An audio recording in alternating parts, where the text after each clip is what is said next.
One of my audiobooks is Take Control of Life in Challenging Times. And that could be what's going on today. It could be a divorce, it could be finding a job, it could be anything. One of the main things I focus on is get into the logic versus the emotion. So we want to think logically, not emotionally, because emotion can slow us down. And there's a very impacting story that really hits home with that process. It's the story of a woman named Melissa Shaw who was coming home one night. She had packages in her hand and she was abducted at her door, which means this guy took her keys to her car, threw her into the trunk of her own car, and drove off. He went to an ATM machine, he took some money out, and then he continued to drive. And a few hours later, she's in the trunk and she doesn't know what to do. And it's an older vehicle.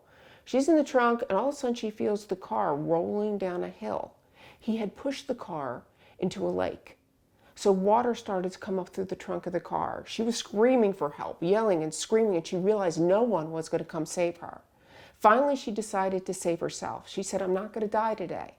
She started to rip at the lining, the cables and the cords, and found the latch that opened the trunk and saved her life. That's all about getting into the logic versus the emotion. So we have the power in life to save our own lives just by getting logical. What's the plan? What's the roadmap? What do we need to do? And then to start on that plan. If you're home a lot now, you want to be thinking, what can I be doing? We don't want to just be sitting at home and getting caught up in the emotion. The more practical we can be, the more logical we can be, the more powerful we can be.